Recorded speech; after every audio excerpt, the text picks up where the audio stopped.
Chocolate chip. What is your message to Republicans who are prepared to block the January 6th commission?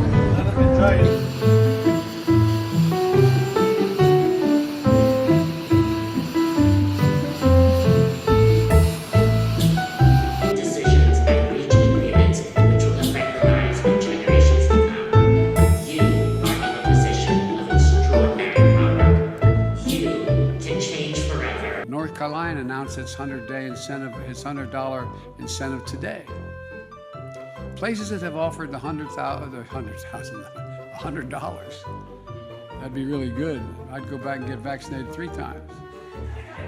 But all kidding aside, offered the $100 to get vaccination have seen an uptick of 25% in daily vaccination rates. She's also dedicated to getting her customers and employees vaccinated, that when they leave the saloon, the salon, they may be going to a saloon, I don't know. I caught part of President Putin's press conference, and he talked about the need for us to be able to have some kind of modus operandi where we dealt with making sure the Arctic was, in fact, a free zone. Is a Taliban takeover of Afghanistan now inevitable? No, it is not. Because you have the Afghan troops have 300,000 well equipped as any army in the world, and an air force against something like 75,000 Taliban. It is not inevitable. Do I trust the Taliban? No. But I trust the capacity of the Afghan military, who is better trained, better equipped, and more competent in terms of conducting war. I stand squarely behind my decision.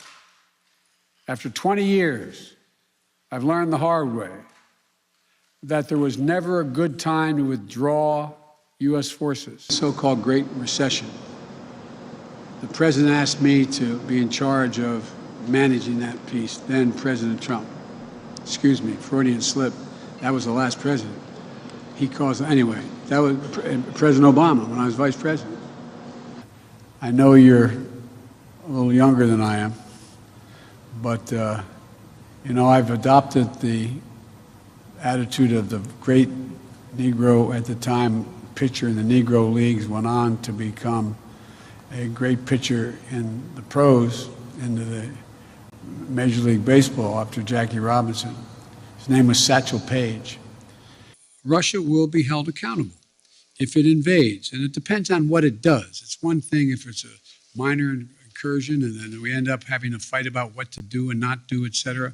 But if they actually do what they're capable of doing with the force amassed on the border, it is going to be a disaster for Russia if they further invade Ukraine, and that our allies and partners are ready to impose severe cost and significant harm on Russia and the Russian economy. You said that Russia would be held accountable if it invades, and it depends on what it does.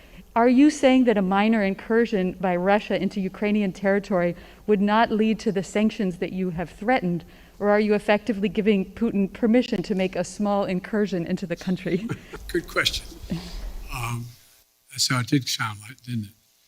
The most important thing to do, big nations can't bluff, number one. Number two, the idea that we would do anything to split NATO, which would have a profound impact on profound impact on one of Putin's objectives to weaken NATO, would be a big mistake.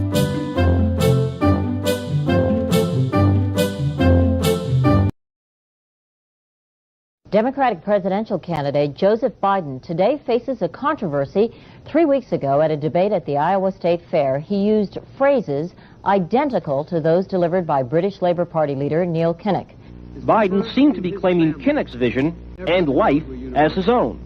Why is it that my wife, who's sitting out there in the audience, is the first in her family to ever go to college? Why is Gladys the first woman in her family in 1,000 generations to be able to get to university? My ancestors who worked in the coal mines in northeast Pennsylvania don't come up after 12 hours and play football. 8 hours underground, and then come up and play football? It's because they didn't have a platform upon which to stand. There was no platform upon which they could stand. The notion that every thought or notion or idea you'd have to go back and find and attribute to someone, I think is, quite frankly, ludicrous. The problem here is that Senator Biden told his audience he'd just been thinking about these things, and he failed to give any credit at all to his famous British speechwriter. You know, I was thinking on the way over here. Now, that's a little too much, because, as you point out, what's behind the words? What's there? And a lot of people, the rap on Biden has always been that it's just a surface. I should have said, to paraphrase Neil Kinnock, it's the only time I didn't, in all the times I've ever used it. But CBS News found a tape of a second instance. It reappeared in the New York Times with a new charge, that Biden had appropriated a famous litany from the late Robert Kennedy about what the gross national product cannot measure. It cannot measure the health of our children, The health of our children, the quality of our education, the quality of their education, the joy of their play, or the joy of their play. Biden gave Kennedy no credit. He has also quoted or paraphrased John Kennedy, Hubert Humphrey, and British Labour Party leader Neil Kinnock, all without credit. Joseph Biden admitted today that he committed plagiarism when he was in law school. He said it was a mistake, but that it was unintentional. He quoted 5 pages of someone else's work without proper citation. I've done some dumb things, and I'll do dumb things again. He was given an F. So, ladies and gentlemen, I've been dumb. To the political community in Washington, it all seems of a piece. Plagiarism at law school, plagiarism on the stump. The great communicator. Strike that. The great imitator. You don't steal verbatim, or when you do, as he did 99% of the time, you give credit. Biden's critics say he sells himself as a man whose words and visions can inspire a new generation in politics. But if the thoughts, phrases, and visions really belong to others, it's a form of false advertising. Is it a wise idea, though, to take something that personal, anyway, from another politician and try and appropriate it to your own campaign? I think it was a stupid thing to appropriate material that was really very personal, that was someone else's. Most people didn't know who he was, you know, Joe Biden, and now they're going to say, oh yeah, he's the guy who plagiarized. That's a lot of people. Politically, that's devastating. These clips are devastating. He looks like a Joe Biden wind-up doll with somebody else's words coming out. If they're going to do things that are stupid as well as immoral, then they're probably too dumb to have the job of president. Voters are going to have to decide whether he was dishonest or dumb. Senator Joseph Biden may have more explaining to do. The new questions stem from taped remarks of Biden during an April campaign appearance in New Hampshire. I went to law school on a full academic scholarship, the only one in my class to have a full academic scholarship. Went back to law school and, in fact, ended up in the top half of my class.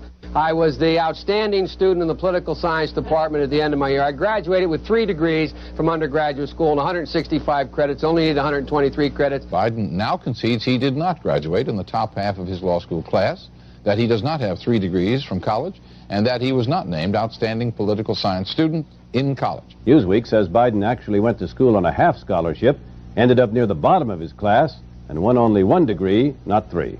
Joe Biden ranked 76th in a class of 85 at the University of Syracuse Law School. I mean, this guy comes off this whole thing as a flyweight. Now Biden says Newsweek is right. His memory had failed him. And I'd be delighted to sit down and compare my IQ to yours if you'd like, Frank. Joe Biden was victimized by the truth. Bye-bye Biden. He may not know it yet, but I think this is going to be very difficult for him to recover. Is Joe Biden dead meat, yes or no? I think so. Bob?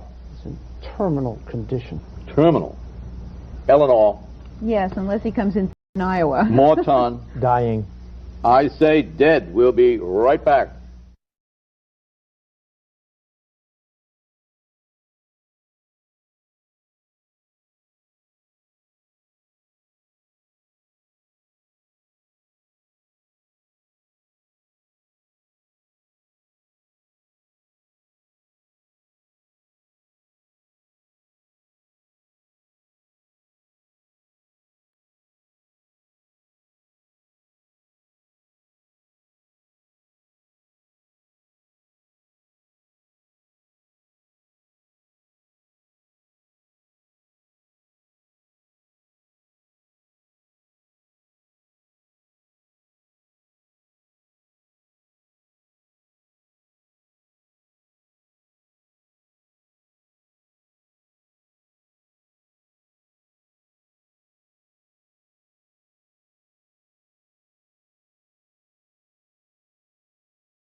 Mr. Speaker, the President of the United States.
Members of Congress, I have the high privilege and the distinct honor to present to you the President of the United States.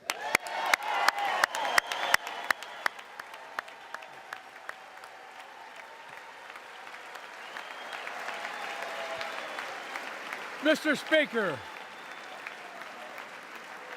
Thank you. You can smile. It's okay. Thank you, thank you, thank you. Thank you. Please.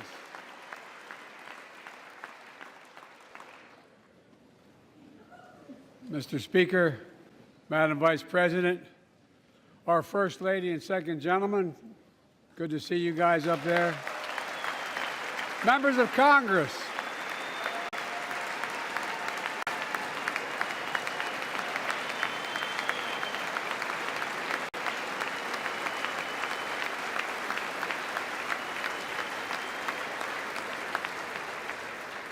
by the way, Chief Justice, I may need a court order. She gets to go to the game tomorrow, next week.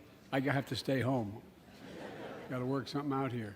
Members of the Cabinet, leaders of our military, Chief Justice, Associate Justice, and retired Justice of the Supreme Court, and to you, my fellow Americans.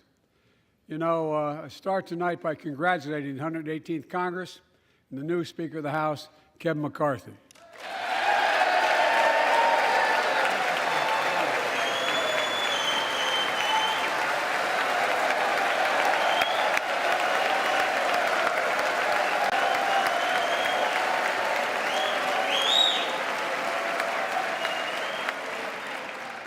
Speaker, I don't want to ruin your reputation, but I look forward to working with you. And I want to congratulate the new leader of the House Democrats, the first African-American minority leader in history, Hakeem Jeffries.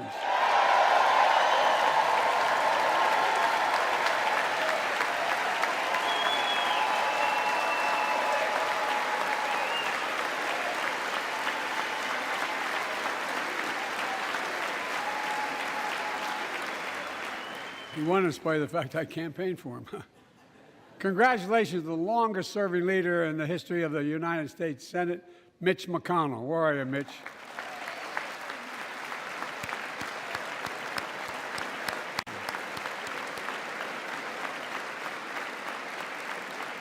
And congratulations to Chuck Schumer, another, another term as Senate Minority Leader. I think you. Only this time you have a slightly bigger majority, Mr. Leader, and you're the majority leader. About that much bigger? Yeah. Well, I tell you what, I want to give special recognition to someone who I think is going to be considered the greatest speaker in the history of the House of Representatives, Nancy Pelosi.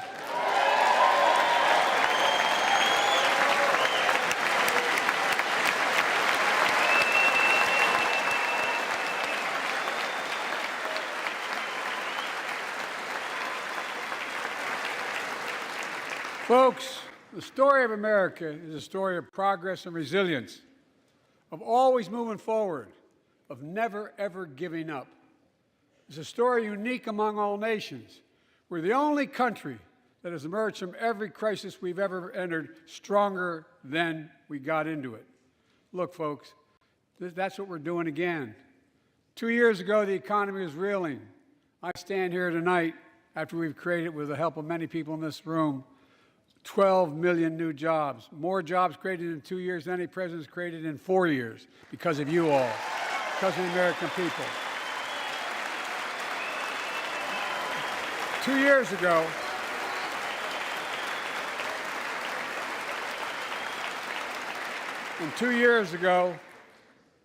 COVID had shut down, our businesses were closed, our schools were robbed of so much, and today, COVID no longer controls our lives. And 2 years ago, democracy faced its greatest threats in the Civil War, and today, though bruised, our democracy remains unbowed and unbroken.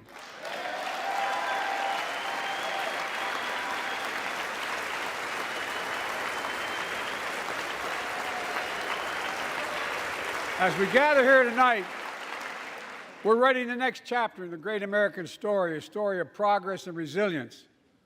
When world leaders ask me to define America, and they do, believe it or not, I say I can define it in one word, and I mean this: possibilities. We don't think anything is beyond our capacity. Everything is a possibility. You know, we're often told that Democrats and Republicans can't work together. But over the past 2 years, we've proved the cynics and naysayers wrong. Yes, we disagree plenty. And yes, there were times when Democrats went alone. But time and again, Democrats and Republicans came together to defend a stronger and safer Europe.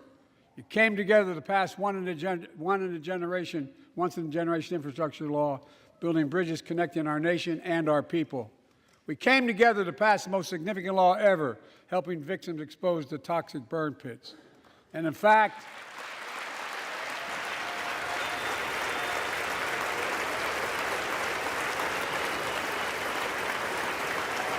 it's important.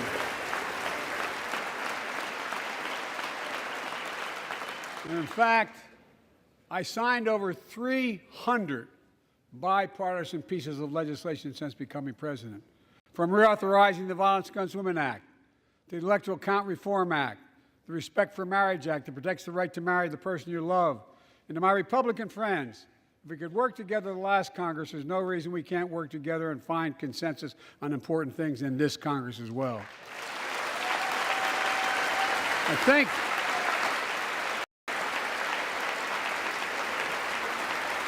folks, you all are as formed as I am, but I think the people sent us a clear message. Fighting for the sake of fighting, power for the sake of power, conflict for the sake of conflict gets us nowhere. That's always been my vision of our country, and I know it's many of yours.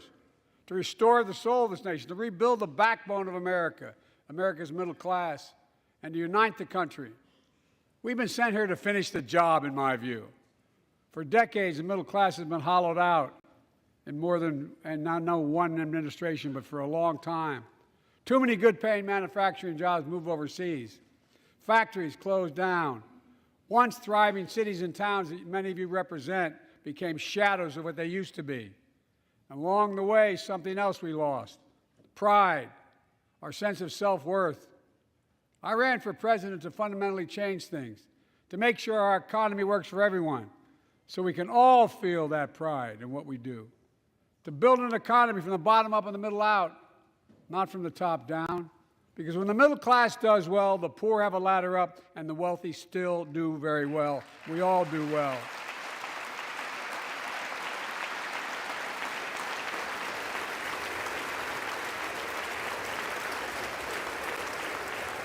I know a lot of you always kid me for always quoting my dad, but my dad used to say, Joey, a job's about a lot more than a paycheck. He really would say this. It's about a lot more than a paycheck. It's about your dignity.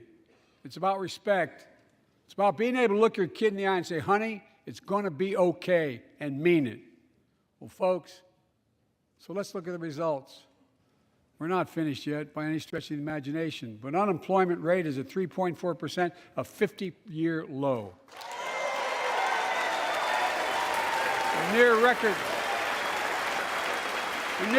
unemployment. Near record unemployment for Black and Hispanic workers. We've already created, with your help, 800,000 good-paying manufacturing jobs, the fastest growth in 40 years. And where is it written? Where is it written that America can't lead the world in manufacturing? And I don't know where that's written. For too many decades, we imported projects and exported jobs. Now, thanks to what you've all done, we're exporting American products and creating American jobs. Folks, Inflation has been a global problem because the pandemic disrupted our supply chains, and Putin's unfair and brutal war in Ukraine disrupted energy supplies as well as food supplies, blocking all that grain in Ukraine. But we're better positioned than any country on earth right now. But we have more to do. But here at home, inflation is coming down. Here at home, gas prices are down $1.50 from their peak. Food inflation is coming down, not fast enough, but coming down. Inflation has fallen every month for the last 6 months, while take-home pay has gone up. Additionally, over the last 2 years, a record 10 million Americans applied to start new businesses. 10 million. And by the way, every time someone starts a small business is an act of hope. And Madam Vice President, I want to thank you for leading that effort to ensure that small businesses have access to capital and the historic laws we enacted that are going to just come into being. Standing here last year, I shared with you a story of American genius and possibilities. Semiconductors, small computer chips the size of a fingerprint that power everything, from cell phones to automobiles and so much more. These chips were invented in America. Let's get that straight. They were invented in America. We used to make 40% of the world's chips. In the last several decades, we lost our edge. We're down to only producing 10%. We all saw what happened during the pandemic when chip factories shut down overseas. Today's automobiles need 3,000 chips, each of those automobiles. But American automobiles couldn't make enough cars because there weren't enough chips. Car prices went up, people got laid off, so did everything from refrigerators to cell phones. We can never let that happen again. That's why we came together to pass the Bipartisan Chips and Science Act.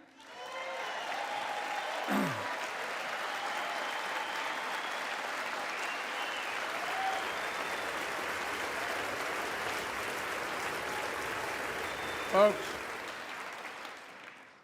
I know I've been criticized for saying this, but I'm not changing my view.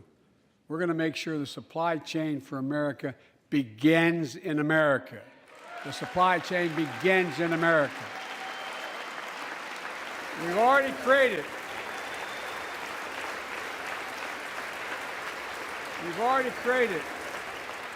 800,000 new manufacturing jobs without this law, before the law kicks in.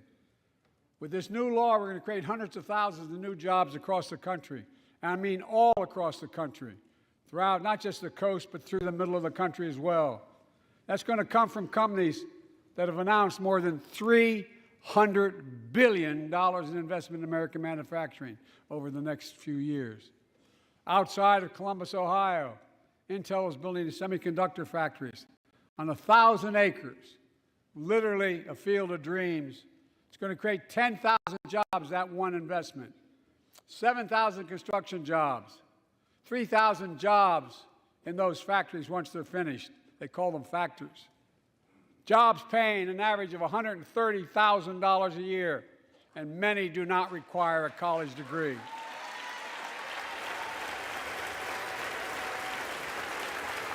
Jobs.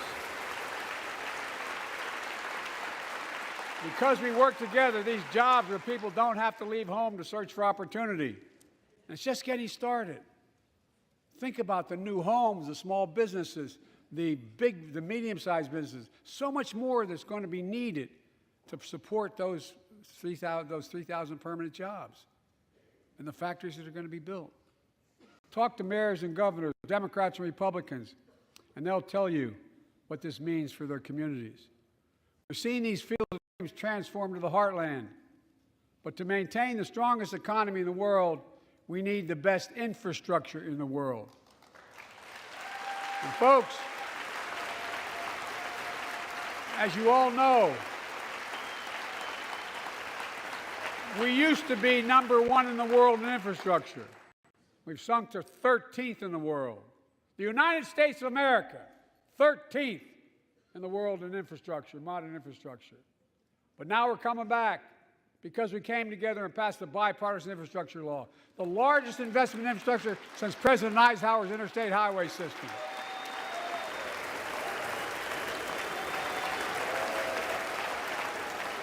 And folks, already we've funded over 20,000 projects, including major airports from Boston to Atlanta to Portland. Projects that are going to put thousands of people to work rebuilding our highways, our bridges, our railroads, our tunnels, ports, airports, clean water, high-speed internet, all across America. Urban, rural, tribal. And folks, we're just getting started. We're just getting started. And I mean this sincerely. I want to thank my Republican friends who voted for the law, and my Republican friends who voted against it as well. But I still get asked to fund the projects in those districts as well. But don't worry. I promised I'd be a president for all Americans. We'll fund these projects. And I'll see you at the groundbreaking. Look, this law will further unite all of America. Projects like Brent Spence Bridge in Kentucky over the Ohio River, built 60 years ago, badly needed repairs, one of the nation's most congested freight routes, carrying $2 billion worth of freight every single day across the Ohio River. And folks, I've been talking about fixing it for decades, but we're really finally going to get it done.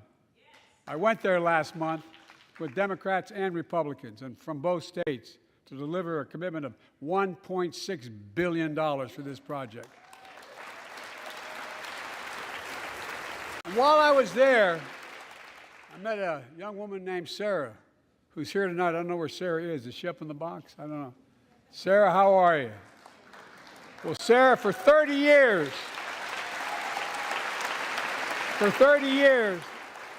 I learned, she told me she'd been a proud member of the Iron Workers Local 44, known as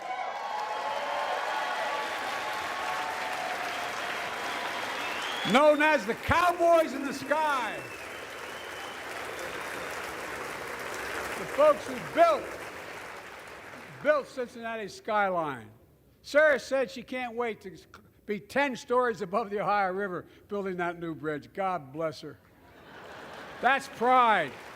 And that's what we're also building. We're building back pride.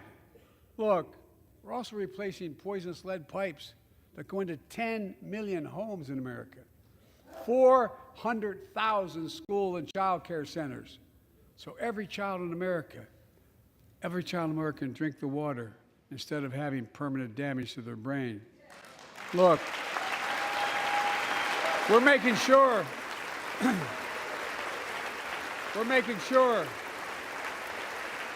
that every community in America has access to affordable high-speed internet. No parent should have to drive by McDonald's parking lot to help them do their homework online with their kids, which many thousands are doing across the country. And when we do these projects, and again I get criticized for this, but I make no excuses for it, we're going to buy American. We're going to buy American. Folks,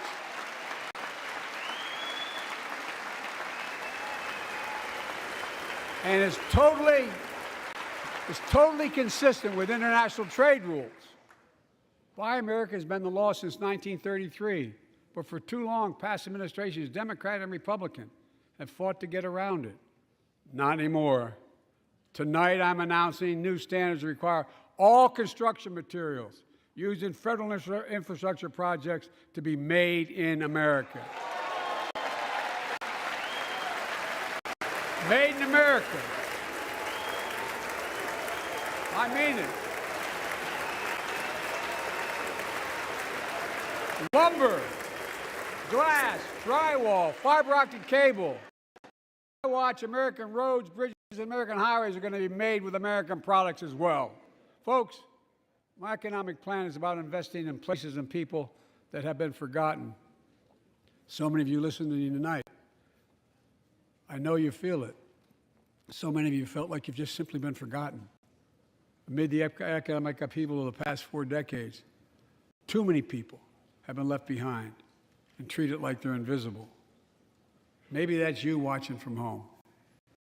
Remember the jobs that went away. You remember them, don't you? The folks at home remember them.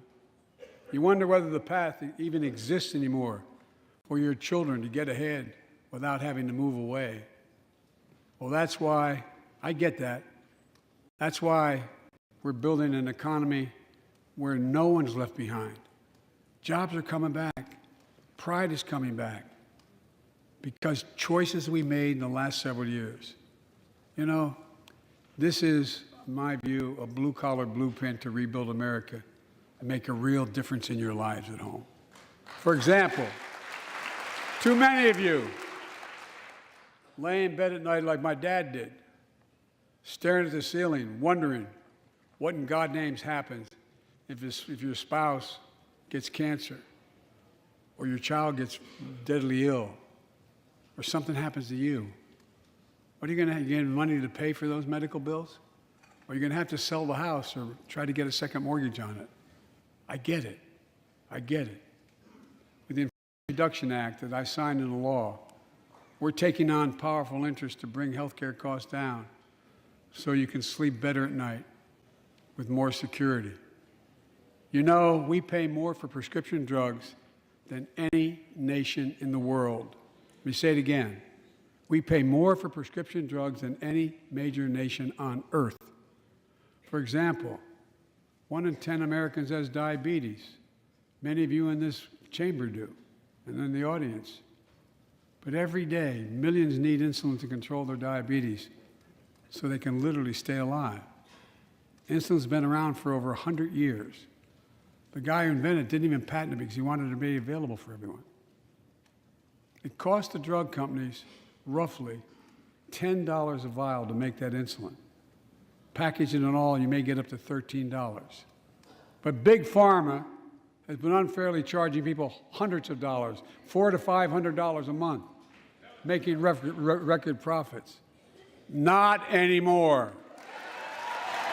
Not anymore.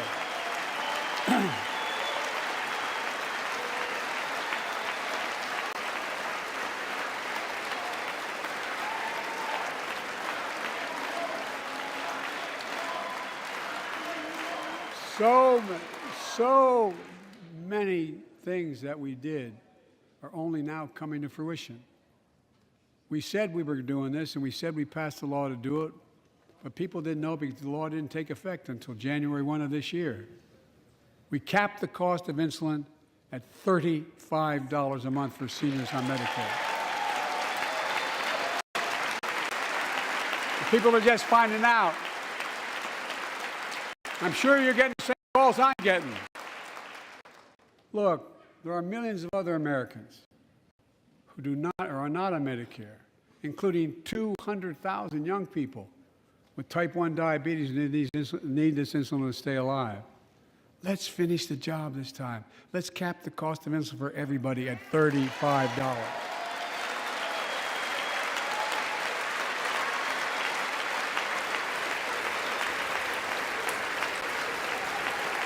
Folks,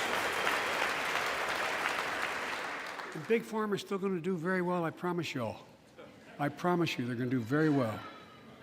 This law also caps, and won't even go into effect until 2025, costs, out-of-pocket drug costs for seniors on Medicare at a maximum of $2,000 a year. You don't have to pay more than $2,000 a year, no matter how much your drug costs are.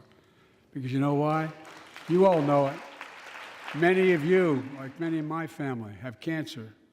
You know the drugs can range from $10,000, $11,000, $14,000, $15,000 for the cancer drugs. If drug prices rise faster than inflation, drug companies are going to have to pay Medicare back the difference. And we're finally giving Medicare the power to negotiate drug prices. Bringing down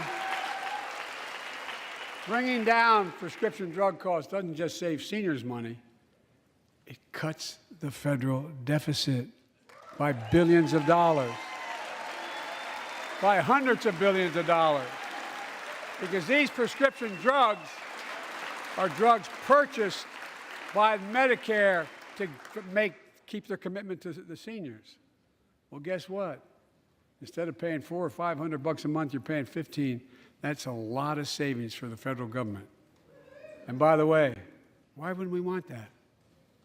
Now, some members here are threatening, and I know it's not an official party position, so I'm going to exaggerate, but threatening to repeal the Inflation Reduction Act.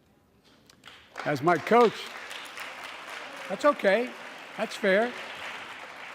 As my football coach used to say, lots of luck in your senior year. Make no mistake, if you try anything to raise the cost of prescription drugs, I will veto it. Look, I'm pleased to say that more Americans have health insurance now than ever in history.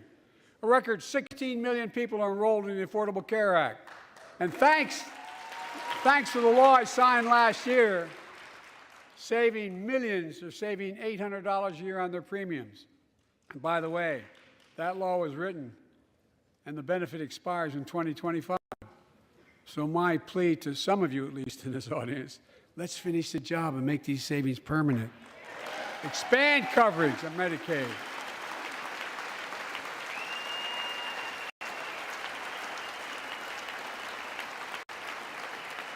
Look, the Inflation Reduction Act is also the most significant investment ever in climate change. Ever. Lowering utility bills, creating American jobs, leading the world to a clean energy future. I visited the devastating aftermath of record floods, droughts, storms, and wildfires from Arizona to Mexico to all the way up to the Canadian border. More timber has been burned, as I've observed from helicopters, than the entire state of Missouri. And we don't have global warming? Not a problem. In addition to emergency recovery, from Puerto Rico to Florida to Idaho, we're rebuilding for the long term. New electric grids that are able to weather major storms and not prevent those forest fires. Roads and water systems withstand the next big flood. Clean energy to cut pollution and create jobs in communities often left behind. We're going to build 500,000 electric vehicle charging stations installed across the country by tens of thousands of IBEW workers. And we're helping families save more than $1,000 a year with tax credits to purchase electric vehicles and efficient appliances, energy-efficient appliances. Historic conservation efforts to be responsible stewards of our land. Let's face reality. The climate crisis doesn't care if you're in a red or blue state. It's an existential threat. We have an obligation, not to ourselves, but to our children and grandchildren, to confront it. I'm proud of how America, at last, is stepping up to the challenge. We're still going to need oil and gas for a while. But guess what? No, we do. But there's so much more to do. We got to finish the job. And we pay for these investments in our future by finally making the wealthiest and biggest corporations begin to pay their fair share. Just begin.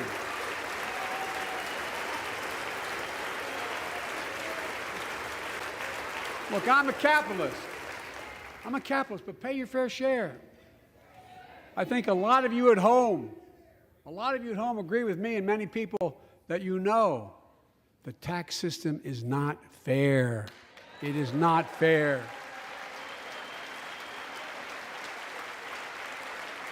Look,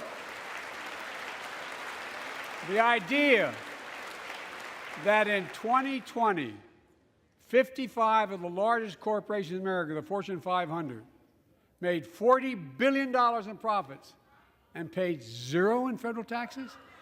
Zero? Folks, it's simply not fair. But now, because of the law I signed, billion-dollar companies have to pay a minimum of 15%. God love them. 15%. That's less than a nurse pays.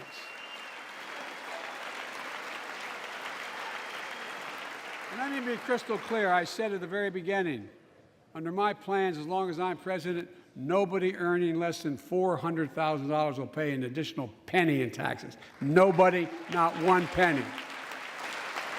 But let's finish the job. There's more to do. We have to reward work, not just wealth. Pass my proposal for the billionaire minimum tax. You know, there's 1,000 billionaires in America. It's up from about 600 in the beginning of the term. But no billionaire should be paying a lower tax rate than a school teacher or firefighter. I mean it. Think about it.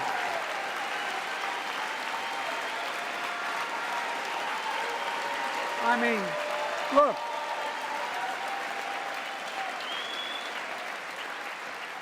I know you aren't enthusiastic about that, but think about it. Think about it. Have you noticed Big Oil just reported its profits, record profits? Last year they made $200 billion in the midst of a global energy crisis. I think it's outrageous. Why? They invested too little of that profit to increase domestic production. And when I talk to a couple of them, they say, we're afraid you're going to shut down all the oil wells, all the oil refineries anyway, so why should we invest in them? I said, we're going to need oil for at least another decade, and that's going to exceed and beyond that. We're going to need it. Production. If they had, in fact, invested in the production to keep gas prices down, instead, they used the record profits to buy back their own stock, rewarding their CEOs and shareholders. Corporations ought to do the right thing. That's why I propose we quadruple the tax on corporate stock buybacks and encourage long-term investments. They'll still make considerable profit. Let's finish the job and close the loopholes that allow very wealthy to avoid paying their taxes. Instead of cutting the number of audits for wealthy taxpayers, I just signed a law to reduce the deficit by $114 billion by cracking down on wealthy tax cheats. That's being fiscally responsible. In the last 2 years, my administration has cut the deficit by more than $1.7 trillion, the largest deficit reduction in American history. Under the previous administration, the American deficit went up 4 years in a row. Because those record deficits, no president added more to the national debt in any 4 years than my predecessor. Nearly 25% of the entire national debt that took over 200 years to accumulate was added by just one administration alone, the last one. They're the facts. Check it out. Check it out. How did Congress respond to that debt? They did the right thing. They lifted the debt ceiling 3 times without preconditions or crisis. They paid American bills to prevent an economic disaster to the country. So tonight I'm asking the Congress to follow suit. Let's commit here tonight to the full faith and credit of the United States of America will never, ever be questioned. Some of my Republican friends want to take the economy hostage. I get it, unless I agree to their economic plans. All of you at home should know what those plans are. Instead of making the wealthy pay their fair share, some Republicans want Medicare and Social Security to sunset. I'm not saying it's a majority. Let me give you, anybody who doubts it, contact my office. I'll give you a copy. I'll give you a copy of the proposal. That means Congress doesn't vote. Well, I'm glad to see you. And I tell you, I enjoy conversion. You know, it means if Congress doesn't keep the programs the way they are, they'd go away. Other Republicans say, I'm not saying it's a majority of you. I don't even think it's even a significant, but it's being proposed by individuals. I'm not politely not naming them, but it's being proposed by some of you. Look, folks, the idea is that we're not going to be moved into being threatened to default on the debt if we don't respond.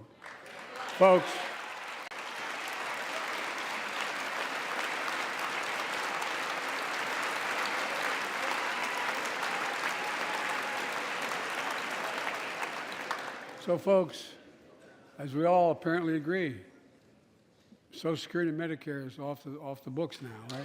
They're not to be started. All right. I'm ready. We got unanimity.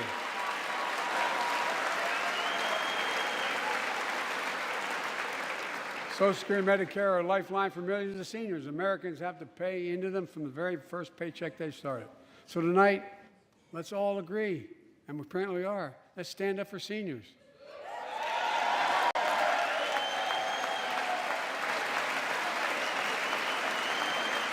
Stand up and show them. We'll not cut Social Security.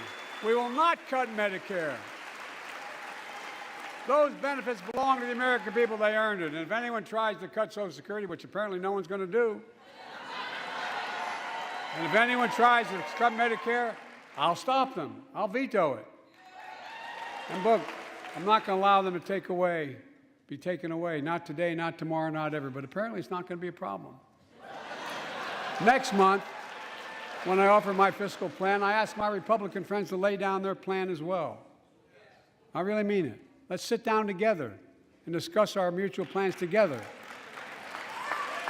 Let's do that.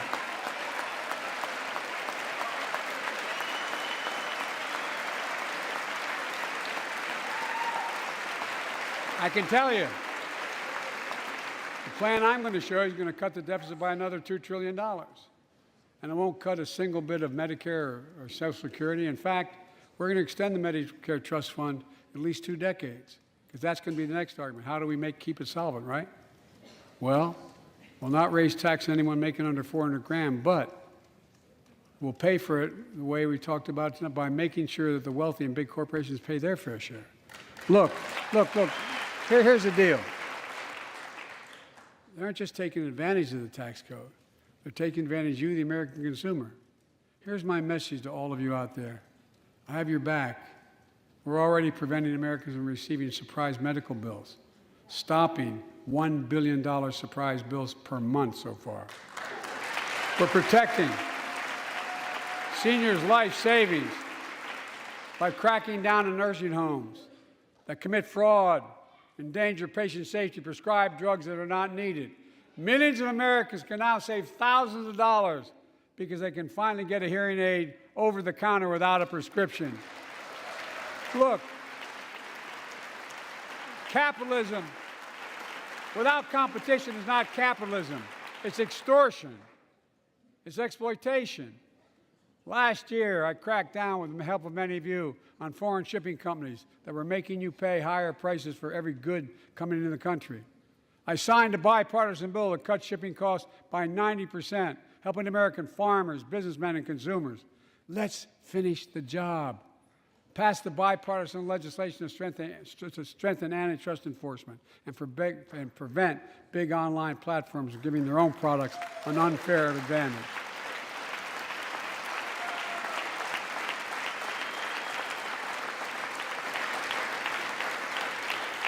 My administration is also taking on junk fees, those hidden surcharges too many companies use to make you pay more. For example, we're making airlines show you the full ticket price up front, refund your money if your flight is canceled or delayed. We've reduced exorbitant bank overdrafts by saving consumers more than $1 billion a year. We're cutting credit card late fees by 75%, from $30 to $8. Look, junk fees may not matter to the very wealthy, but they matter to most other folks in homes like the one I grew up in, like many of you did. They add up to hundreds of dollars a month. They make it harder for you to pay your bills or afford that family trip. I know how unfair it feels when a company overcharges you and gets away with it. Not anymore. We've written a bill to stop it all. It's called the Junk Fee Prevention Act. We're going to ban surprise resort fees that hotels charge on your bill. Those fees can cost you up to $90 a night at hotels that aren't even resorts.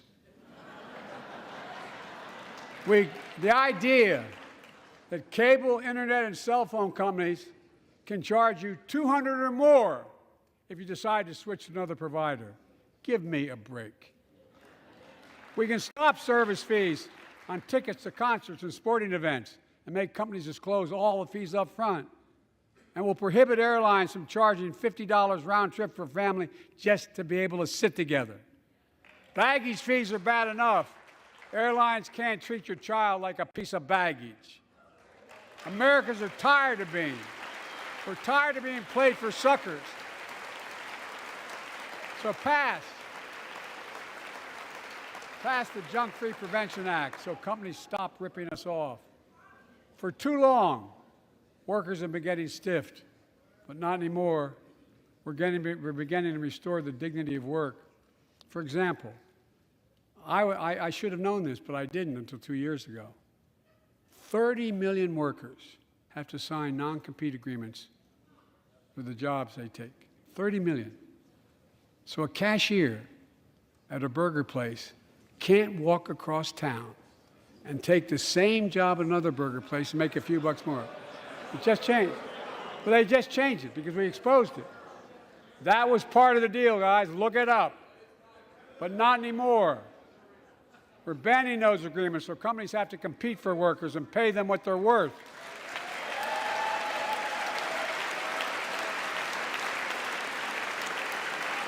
And I must tell you, this is bound to get a response from my friends on my left but the right.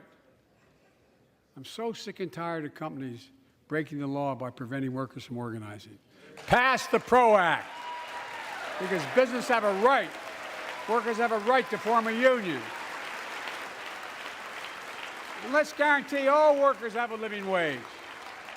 Let's make sure working parents can afford to raise a family with sick days, paid family medical leave, affordable child care.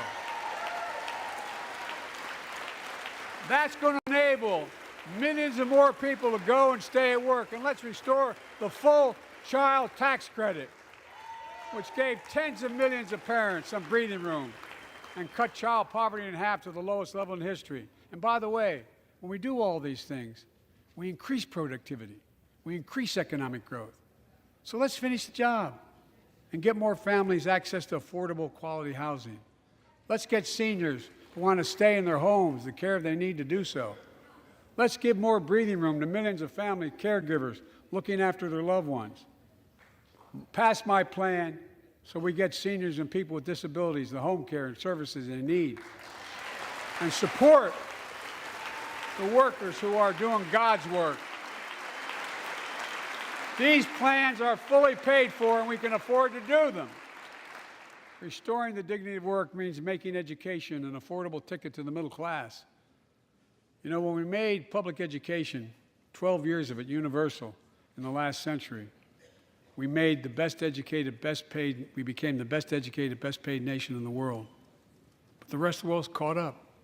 It's caught up. Jill, my wife, who teaches full time, has an expression. I hope I get it right, kid. Any nation that out-educates us is going to out-compete us. Any nation that out-educates is going to out-compete us. Folks, we all know 12 years of education is not enough to win the economic competition of the 21st century. We want to have the best educated workforce.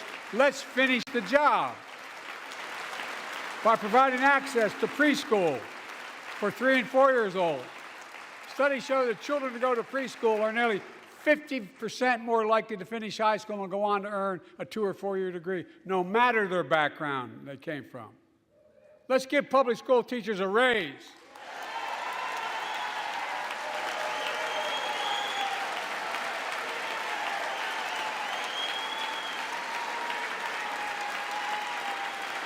We're making progress by reducing student debt, increasing Pell Grants for working and middle-class families.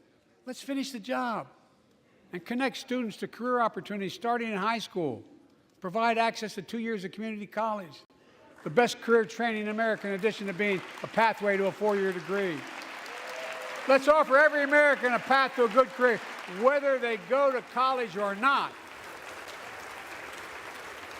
And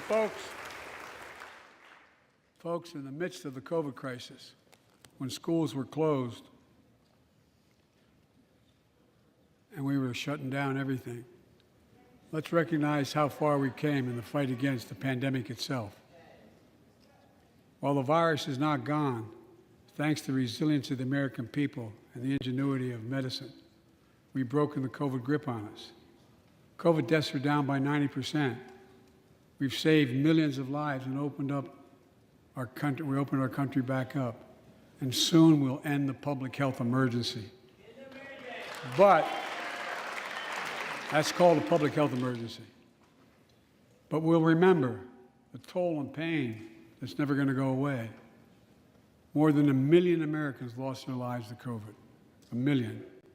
Families grieving, children orphaned, empty chairs at the dining room table constantly reminding you that she used to sit there. Remembering them, we remain vigilant. We still need to monitor dozens of variants and support new vaccines and treatments. So Congress needs to fund these efforts and keep America safe. And as we emerge from this crisis stronger, we're also got to double down on prosecuting criminals who stole relief money meant to keep workers and small businesses afloat.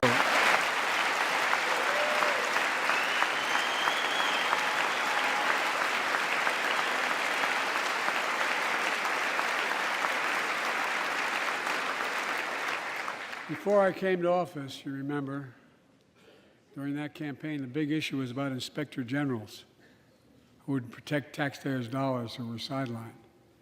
They were fired. Many people said we don't need them. And fraud became rampant. Last year, I told you the watchdogs are back. Since then, we've recovered billions of taxpayers' dollars. Now let's triple the anti-fraud strike force going after these criminals, double the statute of limitations on these crimes, and crack down on identity fraud by criminal syndicates stealing billions of dollars from the American people. And the data shows that for every dollar we put into fighting fraud, the taxpayers get back at least 10 times as much. It matters. It matters. Look, COVID left its scars, like the spike in violent crime in 2020, the first year of the pandemic. We have an obligation to make sure all people are safe. Public safety depends on public trust, as all of us know. But too often that trust is violated. Joining us tonight are the parents of Tyree Nichols. Welcome.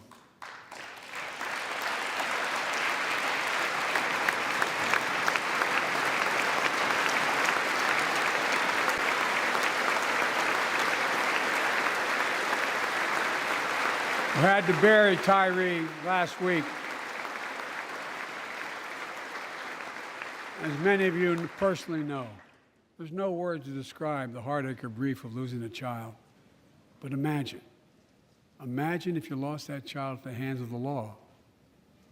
Imagine having to worry whether your son or daughter came home from walking down the street, or playing in the park, or just driving a car. Most of us in here have never had to have the talk that brown and black parents have had to have with their children. Bo, Hunter, Ashley, my children, I never had to have the talk with them. I never had to tell them if a police officer pulls you over, turn your interior lights on right away. Don't reach for your license. Keep your hands on the steering wheel. Imagine having to worry like that every single time your kid got in a car. Here's what Tyree's mother shared with me when I spoke to her. When I asked her how she finds the courage to carry on and speak out. With the faith of God, she said her son was, quote, a beautiful soul, and something good will come of this. Imagine how much courage and character that takes. It's up to us, to all of us. We all want the same thing. Neighborhoods free of violence. Law enforcement who earns the community's trust. Just as every cop, when they pin on that badge in the morning, has a right to be able to go home at night, so does everybody else out there. Our children have a right to come home safely. Equal protection under the law is a covenant we have with each other in America.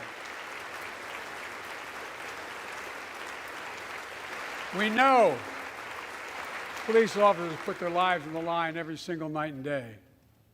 And we know we ask them in many cases to do too much, to be counselors, social workers, psychologists, responding to drug overdoses, mental health crises, and so much more. In one sense, we ask much too much of them. I know most cops and their families are good, decent, honorable people, the vast majority. But they risk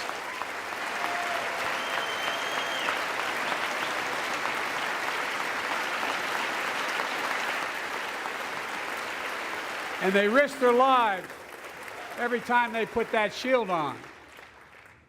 But what happened to Tyree in Memphis happens too often. We have to do better. Give law enforcement the real training they need. Hold them to higher standards. Help them succeed in keeping us safe. We also need more first responders and professionals to address the growing mental health, substance abuse challenges. More resources to reduce violent crime and gun crime. More community intervention programs. More investment in housing, education, and job training. All this can help prevent violence in the first place. And when police officers or police departments violate the public trust, they must be held accountable. With the support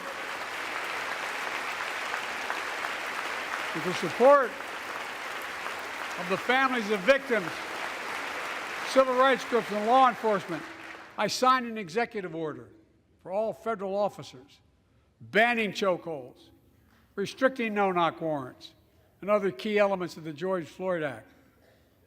Let's commit ourselves to make the words of Tyler's mom true. Something good must come from this. Something good. And all of us,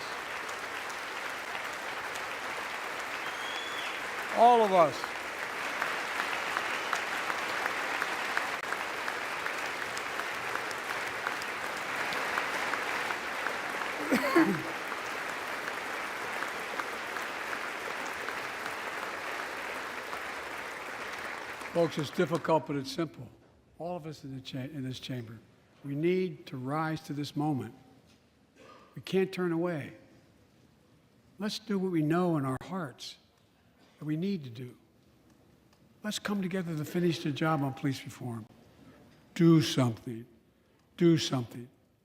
That was the plea of parents who lost their children in Uvalde. I met with every one of them. Do something about gun violence. Thank God. Thank God we did. Passing the most sweeping gun safety law in 3 decades. That includes things like that the majority of responsible gun owners already support, enhanced background checks for 18 to 21 years old, red flag laws, keeping guns out of the hands of people who are a danger to themselves and others. But we know our work is not done. Joining us tonight is Brandon Say, a 26-year-old hero. Brandon put his college dreams on hold to be at his mom's side when she was dying from cancer. And Brandon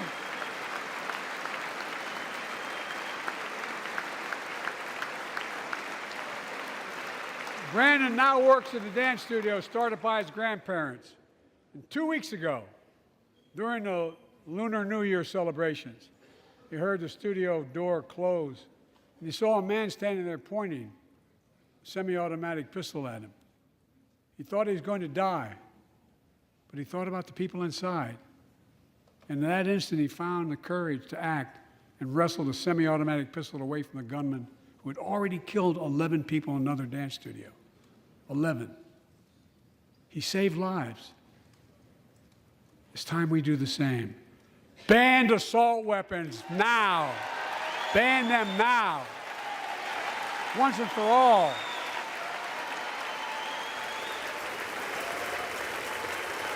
I led the fight to do that in 1994. In 10 years, that ban was law and mass shootings went down. After we let it expire in the Republican administration, mass shootings tripled. Let's finish the job and ban these assault weapons. And let's also come together on immigration. Make it a bipartisan issue once again.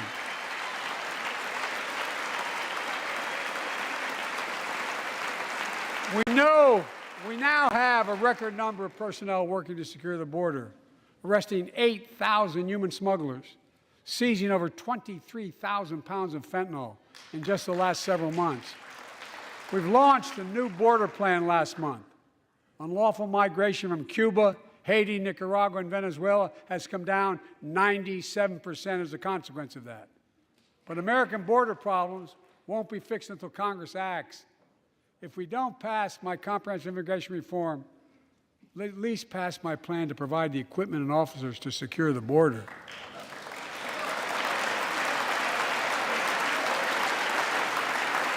And a pathway to citizenship for dreamers, those on temporary status, farm workers, essential workers.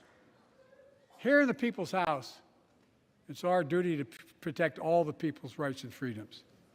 Congress must restore the right and the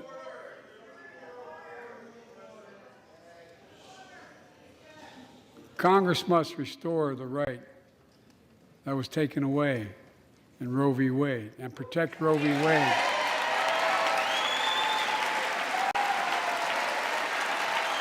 Give every woman a consular right. The Vice President and I are doing everything to protect access to reproductive health care and safeguard patient safety. But already more than a dozen states are enforcing extreme abortion bans. Make no mistake about it. If Congress passes a national ban, I will veto it. But let's also pass the Bipartisan Equality Act to ensure LGBTQ Americans, especially transgender young people, can live with safety and dignity. Our strength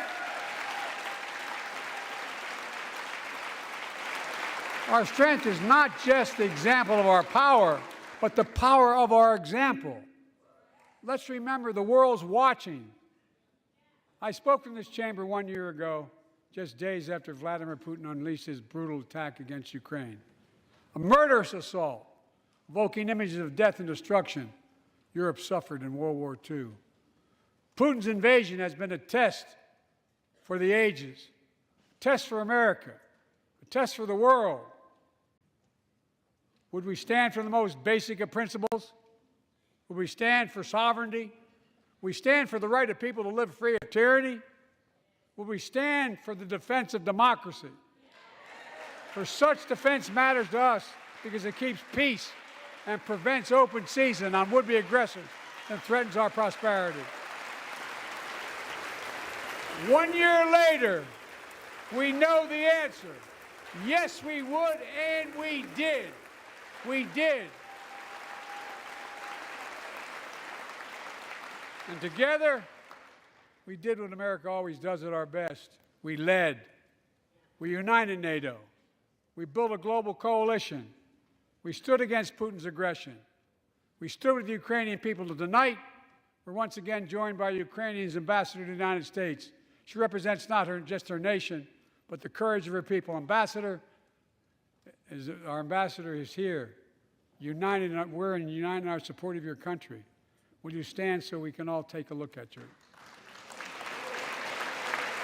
Thank you.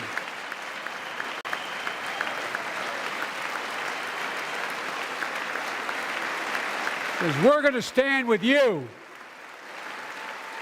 as long as it takes.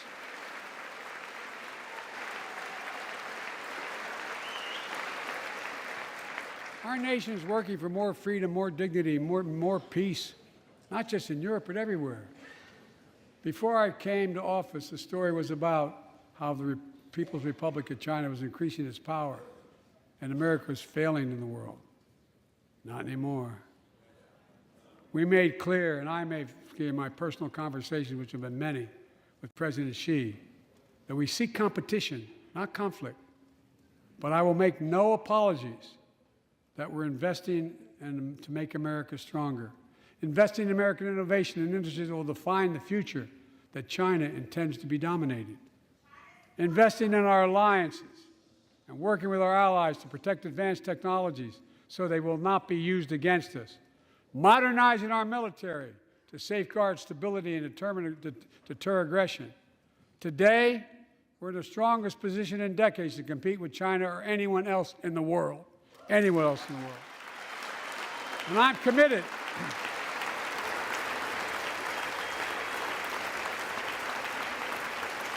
I'm committed to work with China where we can advance American interests and benefit the world. But make no mistake about it. As we made clear last week, if China threatens our sovereignty, we will act to protect our country, and we did.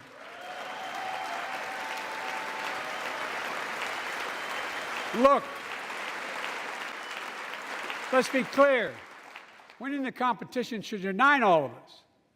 We face serious challenges across the world. But in the past 2 years, democracies have become stronger, not weaker. Autocracies have grown weaker, not stronger. Name me a world leader who changed places with Xi Jinping. Name me one. Name me one. America's rallying the world to meet those challenges, from climate to global health, to food insecurity, to terrorism, to territorial aggression. Allies are stepping up, spending more, and doing more. Look,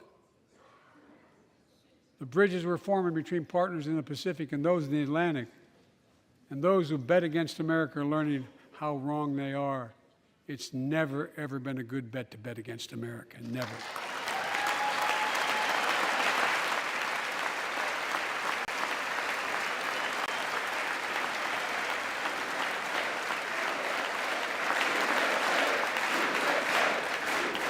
Well, when I came to office, most assured that bipartisanship assumed was impossible, but never believed it. That's why a year ago I offered a unity agenda to the nation as I stood here. We made real progress together. We passed a law making it easy for doctors to prescribe effective treatments for opioid addiction. We passed the gun safety law, making historic investments in mental health. We launched the ARPA-H drive for breakthrough in the fights against cancer, Alzheimer's, and diabetes, and so much more.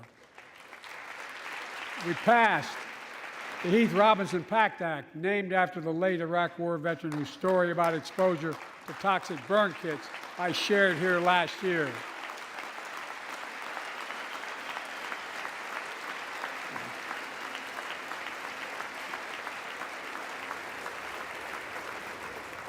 I understand something about those burn pits, but there's so much more to do.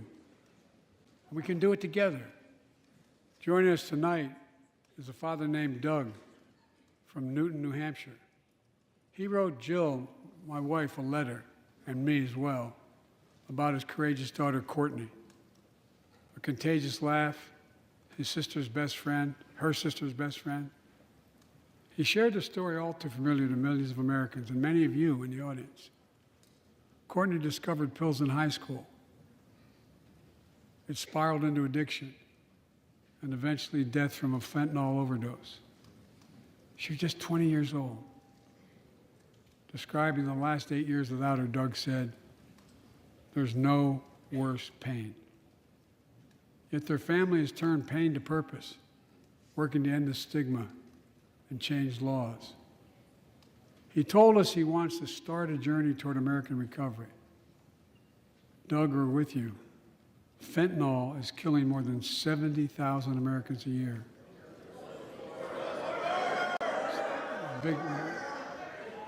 You got it.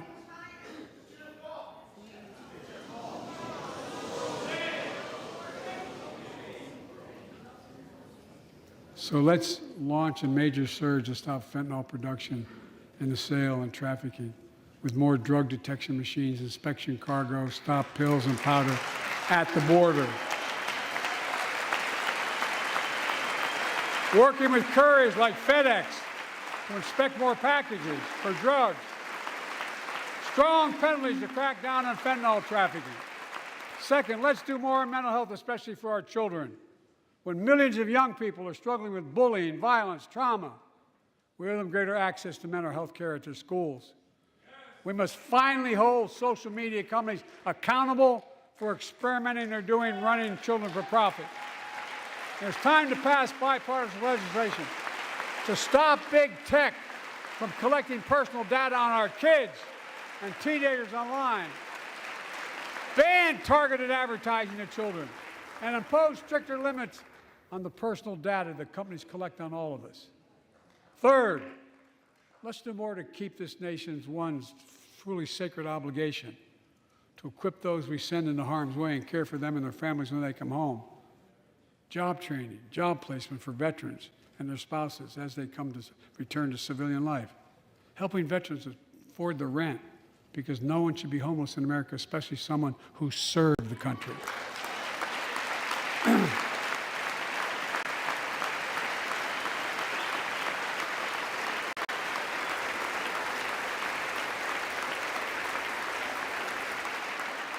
Dennis McDonough is here of the VA. We had a first real discussion when I asked him to take the job. I'm glad he did. We were losing up to 25 veterans a day on suicide. Now we're losing 17 a day to the silent scourge of suicide. 17 veterans a day are committing suicide. More than all the people being killed in the wars. Folks, VA is doing everything it can, including expanding mental health screening, proven programs that recruits veterans to help other veterans understand what they're going through, get them the help they need. We got to do more. And fourth, last year, Jill and I reignited the cancer moonshot that I was able to start with President Obama asked me to lead our administration on this issue. Our goal is to cut the cancer death rates at least by 50% in the next 25 years. Turn more cancers from death sentences to treatable diseases. Provide more support for patients and their families. It's personal to so many of us in this audience. Joining us are Morris and Candice, an Irishman and the daughter of immigrants from Panama. They met and fell in love in New York City and got married in the same chapel Jill and I got married in New York City. Kindred spirits. He wrote us a letter about his little daughter, Ava, and I saw her just before I came over. She was just a year old when she was diagnosed with rare kidney disease, cancer. After 26 blood transfusions, 11 rounds of radiation, 8 rounds of chemo, 1 kidney removed, giving a 5% survival rate. He wrote how in the darkest moments he thought, if she goes, I can't stay. Many of you have been through that as well. Jill and I understand that like so many of you. And he read Jill's book describing our family's cancer journey and how we tried to steal moments of joy where we could with Bo. For them, that glimmer of joy was the half smile of their baby girl. It meant everything to them. They never gave up hope. Little Ava never gave up hope. She turns 4 next month. They just found out Ava's beating the odds, is on her way to being cured of cancer. And she's watching from the White House tonight if she's not asleep already. For the lives we can save.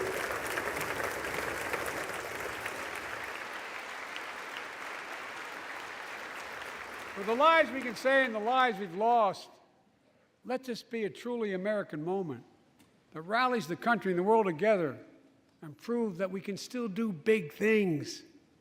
20 years ago, under the leadership of President Bush and countless advocates and champions, he undertook a bipartisan effort through PEPFAR to transform the global fight against HIV/AIDS. It's been a huge success. He thought big. He thought large. He moved. I believe we can do the same thing with cancer.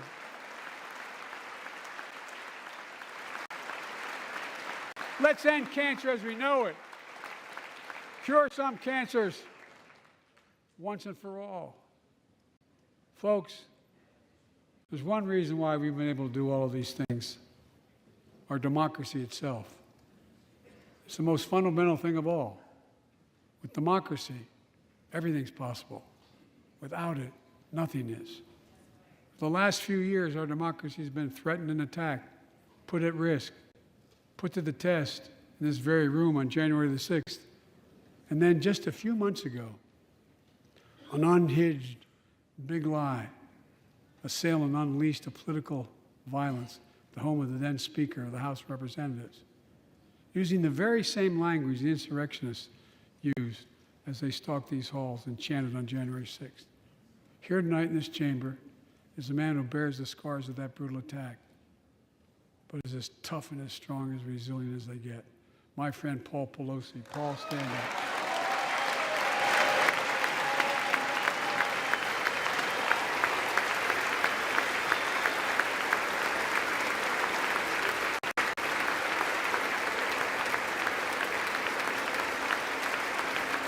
But such a heinous act should have never happened. We must all speak out. There's no place for political violence in America.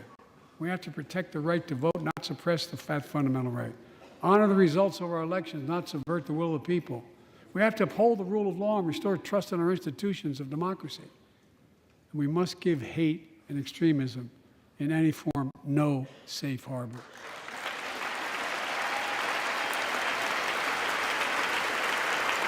Democracy must not be a partisan issue.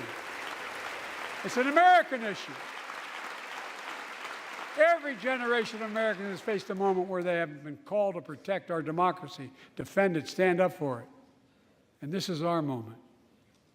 My fellow Americans, we meet tonight at an inflection point, one of those moments that only a few generations ever face, where the direction we now take is going to decide the course of this nation for decades to come. We're not bystanders of history. We're not powerless before the forces that confront us. It's within our power of we, the people. We're facing the test of our time. We have to be the nation we've always been at our best, optimistic, hopeful, forward-looking. A nation that embraces light over dark, hope over fear, unity over division, stability over chaos. We have to see each other not as enemies, but as fellow Americans. We're good people. The only nation in the world built on an idea, the only one.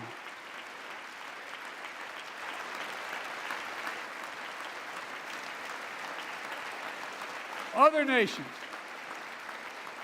are defined by geography, ethnicity, but we're the only nation based on an idea that all of us, every one of us, is created equal in the image of God. A nation that stands as a beacon to the world. A nation in a new age of possibilities. So I've come to fulfill my constitutional obligation to report in the State of the Union. And here's my report. Because the soul of this nation is strong, because the backbone of this nation is strong, because the people of this nation are strong, the State of the Union is strong.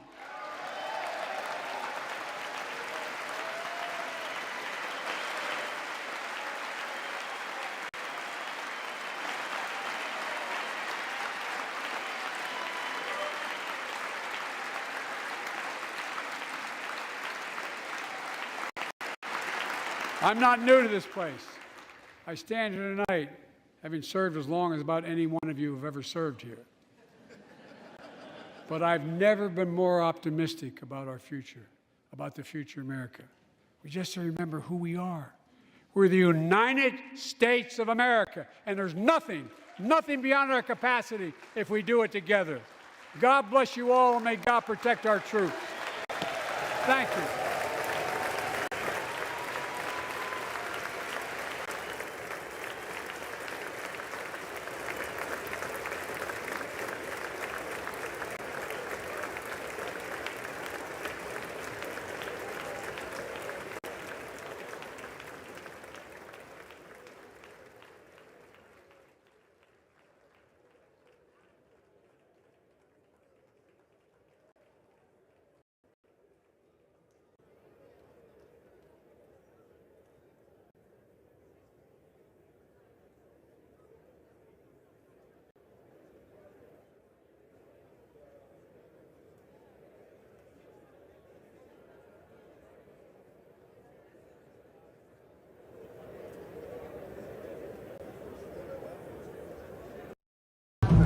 Chocolate, chocolate chip. Oh, yeah. What is your message to Republicans who are prepared to block the January 6th commission?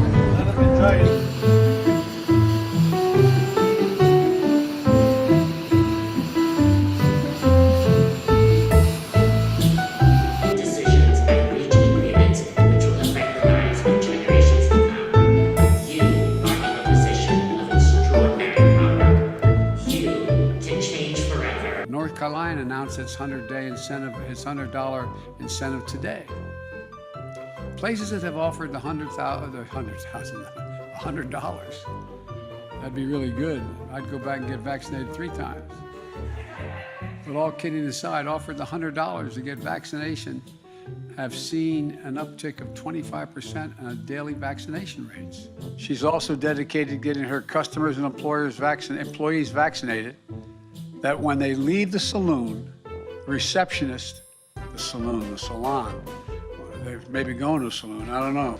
I caught part of President Putin's press conference, and he talked about the need for us to be able to have some kind of modus operandi where we dealt with making sure the Arctic was, in fact, a free zone. Is a Taliban takeover of Afghanistan now inevitable? No, it is not. Because you have the Afghan troops have 300,000 well-equipped as any army in the world, and an air force, against something like 75,000 Taliban. It is not inevitable. Do I trust the Taliban? No. But I trust the capacity of the Afghan military, who is better trained, better equipped, and more competent in terms of conducting war. I stand squarely behind my decision. After 20 years, I've learned the hard way that there was never a good time to withdraw U.S. forces. So-called Great Recession. The president asked me to be in charge of managing that piece, then President Trump. Excuse me, Freudian slip. That was the last president.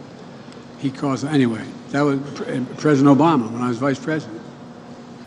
I know you're a little younger than I am, but, I've adopted the attitude of the great Negro at the time pitcher in the Negro Leagues, went on to become a great pitcher in the pros, into the Major League Baseball after Jackie Robinson. His name was Satchel Paige. Russia will be held accountable if it invades, and it depends on what it does. It's one thing if it's a minor incursion and then we end up having a fight about what to do and not do, et cetera. But if they actually do what they're capable of doing with the force amassed on the border, it is going to be a disaster for Russia if they further invade Ukraine, and that our allies and partners are ready to impose severe cost and significant harm on Russia and the Russian economy. You said that Russia would be held accountable if it invades, and it depends on what it does.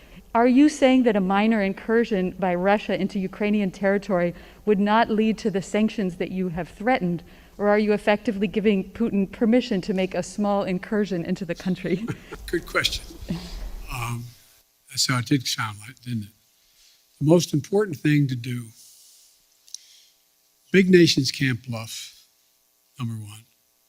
Number two, the idea that we would do anything to split NATO, which would have a profound impact on one of Putin's objectives to weaken NATO, would be a big mistake.